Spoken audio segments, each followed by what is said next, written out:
ہم اب جو وعدے کر رہے ہیں, ہمارے اندر بڑا مشہور محاورہ ہے نا, وہ وعدہ ہی کیا جو وفا ہو جائے. ہم جو اس وقت وعدے کر رہے ہیں آئی ایم ایف سے, کیا یہ واقعی پاسبل ہے یا پھر ہم جھوٹ بول رہے ہیں سر, بلیٹنٹ جھوٹ بول رہے ہیں, کہہ رہے ہیں کہ ہم سرکولر ڈیٹ کو فریز کر دیں گے. اب ہم جانتے ہیں سر پاور سیکٹر کے لیے کہا جاتا ہے کہ یا پاکستان چلے گا یا پاور سیکٹر. وزیر اعظم کہتے ہیں 5,000 ارب کا ہمارا سرکولر ڈیٹ ہے, جو اب 10-12 سال ہو گئے سرکولر ڈیٹ کو دیکھتے ہوئے. تو یہ جو ہم وعدے کر رہے ہیں سر, آر دے ایون پاسبل یا ہم جھوٹ بول رہے ہیں سر؟ نہیں, ہمارا مین مقصد تو ہے کہ وہ آئی ایم ایف کے ساتھ معاہدہ ہو جائے, $1 ارب جو آنا ہے وہ آ جائے, اس کے بعد دوسرے ممالک سے ہمیں مل جائے تھوڑی بہت, تو اس سے 1-2 مہینے گزارا ہو جائے گا, اس کے بعد پھر دیکھی جائے گی. سر یہ 8 ارب دیں گے 4 سالوں میں, ہمیں 25 ارب ہر سال واپس کرنے ہیں. جی بالکل, بٹ وہ اس کے لیے تو پھر کام کرنا پڑے گا نا. اس کو اگر آپ نے واپس کرنے ہیں تو پھر آپ کو بالکل جو ہم ابھی بات کر رہے تھے جس قسم کی ریفارمز وہ کرنی پڑیں گی. دنیا کی 5ویں سب سے بڑی آبادی ہے, دنیا کی تقریباً سب سے ینگسٹ آبادی ہے. آپ خود دیکھ رہے ہیں, ہماری آنکھوں کے سامنے ہے کہ ہماری یوتھ کا برا حال ہے. آئی مین ان کے آگے تو کوئی ان کو امید ہی کسی چیز کی نہیں ہے. سر وہ میزریبل ایک انڈیکس بنایا sir, miserable nations of the world, اس میں ہم ٹاپ پہ آ رہے تھے. بڑے افسوس کے ساتھ ہماری میزری ہمارے یہاں بہت بڑھ گئی ہے. سر یہ بتائیے, خان صاحب نے نا جیل میں میڈیا سے گفتگو کی تھی آخری عدالت میں پیشی کے دوران, تو کہا تھا کہ پاکستان میں سری لنکا ماڈل آ رہا ہے. شاہ صاحب, شاہ صاحب میرا ایک نیریٹو ہے, آپ مجھے بتائیں کہ میں صحیح ہوں کہ غلط ہوں. جب تک کسی انسان کو سر بڑی چوٹ نہیں لگتی نا کسی وجہ سے, اس کو احساس نہیں ہوتا کہ وہ کتنی بڑی غلطی کر رہا ہے.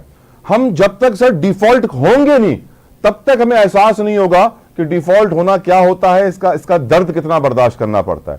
میری نظر میں بہت ضروری ہے کہ سر ہم ڈیفالٹ ہوں تاکہ ہمیں وہ درد برداشت کرنا پڑے, اور پھر ہم اپنی غلطیاں سدھاریں گے. کیونکہ ابھی تو ہماری 5 انگلیاں گھی میں سر کڑائی میں, چوری کام چوری کا نظام ہے, حکومت غریب ہے, لوگ رئیس ہیں, 50 لاکھ کی گھڑی پہنتے ہیں, 12 کروڑ کی گاڑی میں رہتے ہیں, 50 کروڑ کا گھر لیا ہوا ہوتا ہے, دنیا بھر میں ان کے ولاز ہوتے ہیں, اسپیشلی دبئی میں, اور ہم کہتے ہیں ہم غریب ملک ہیں کہ ہم دوسرے سے پیسے مانگنے جاتے ہیں. سر اس طرح 50 لاکھ کی گھڑی پہن کے تو لوگ بھی ہنستے ہیں کہ یار رولیکس تو پہنی, آپ نے 50 لاکھ کی ہم سے پیسے مانگنے آ گئے. آخر آپ کی نظر میں سر یہ نیریٹو میرا درست ہے کہ نہیں, کہ ہمیں ڈیفالٹ ہونا ضروری ہے تاکہ ہم اپنے پیروں پہ دوبارہ کھڑے ہوں اور اپنی بنیادیں درست کریں؟ سر یہ ہر ایک کو پتا ہے کہ ہم یہ 25 ارب واپس نہیں کر سکتے, تو اس کا مطلب تو یہی ہے نا کہ ہم ڈیفالٹ کر چکے ہیں.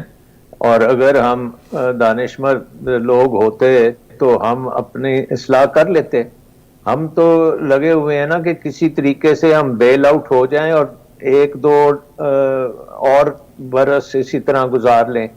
سو آئی تھنک کہ یہ ریئلائزیشن کہ اگر ہم چینج نہیں کریں گے ہم نہیں اس چیز سے نکل سکتے. میرے خیال میں عام آدمی کو تو پتا ہے اس چیز کا, لیکن جو حکومت میں آتے ہیں لوگ ان کو شاید اس بات کا نہیں پتا, یا پتا ہے تو وہ کرنا نہیں چاہتے.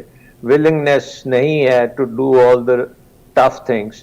دوسری چیز یہ ہے کہ اگر آپ دیکھیں 80 کی کیبنٹ کے بجائے اگر 20 کی کیبنٹ رہے گی تو آپ سوچیں کہ کتنے منسٹرز, کتنے سیکٹریز, کتنے ایڈیشنل سیکٹریز, کتنے آپ کو سیکشن آفیسرز, ان کو آپ کو فارغ کرنا پڑے گا.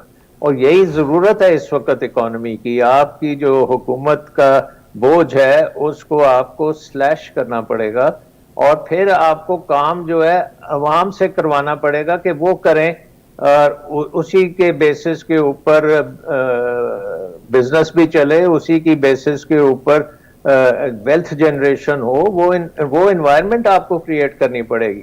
لیکن ایسا نہیں ہے. سر آپ کی باتوں سے مجھے وہ مسنگ پرسنز کمیشن یاد آ گیا, جس کا کام تھا یہ سراغ لگانا کہ کس طرح یہ لوگ غائب ہو رہے ہیں. ان کے جو سربراہ تھے وہ سابق chairman NAB justice retired Javed